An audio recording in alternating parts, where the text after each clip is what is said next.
Good শব্দের অর্থ ভালো, অয়েল শব্দের অর্থ ভালো। গুড এবং অয়েল এর ব্যবহার নিয়ে আমরা প্রায় সময় কনফিউশনে পড়ে যাই যে সেন্টেন্সে কোথায় গুড ব্যবহার করব আর কোথায় অয়েল ব্যবহার করব। এই গুড এবং অয়েল নিয়ে আমরা অতি সংক্ষেপে আজ আলোচনা করব। আমরা এখানে একটি বাক্য লিখেছি, সে ভালো কথা বলতে পারে। সে ভালো কথা বলতে পারে, এটার ইংরেজি কি হবে? হি ক্যান স্পিক গুড নাকি অয়েল? এখানে গুড অর্থ ভালো, অয়েল অর্থ ভালো, তাহলে আমি একটি শব্দ বসিয়ে দিলে হবে না। এখানে আমি আমার মতো করে একটি শব্দ বসিয়ে দিলেই হবে না। হি ক্যান স্পিক অয়েল, এখানে আমাদের কাছে দুটি অপশন রয়েছে, গুড বসাবো নাকি অয়েল বসাবো। তাহলে এখানে গ্যাপসের আগে যে ওয়ার্ডটি রয়েছে সেটি হলো একটি ভার্ব। স্পিক মানে কথা বলা, কথা বলা হলো ক্রিয়া, ইংরেজিতে যেটা ভার্ব। ভার্বকে মডিফাই করে কে? Adverb.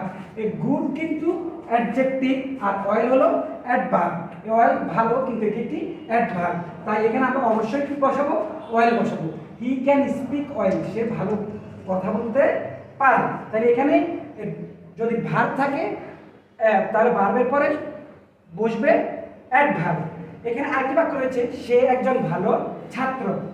He is a Vance student. এখানে যে গ্যাপটি রয়েছে, গ্যাপের পরে যে ওয়ার্ডটি রয়েছে স্টুডেন্ট। স্টুডেন্ট হলো ছাত্র, এটি একটি নাউন। নাউনের আগে কি বসে? আমরা সবাই জানি নাউনের আগে বসে অ্যাডজেক্টিভ গুড, নাউনের আগে অ্যাডভার্ব বসে না। তো অয়েল হলো অ্যাডভার্ব, গুড হলো অ্যাডজেক্টিভ। তো হি ইজ আ গুড, এখানে গুড বসবে, গুড স্টুডেন্ট। তাহলে আমরা এখন থেকে মনে রাখার চেষ্টা করব যে যদি সেন্টেন্সে ভার্ব থাকে তাহলে ভার্বকে মডিফাই করবে অ্যাডভার্ব, অর্থাৎ গ্যাপসে অ্যাডভার্ব বসাতে হবে অথবা ওই বাক্যে আমরা অ্যাডভার্ব ইউজ করব।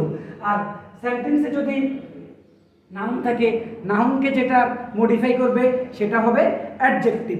আশা করি বুঝতে পেরেছেন। ধন্যবাদ।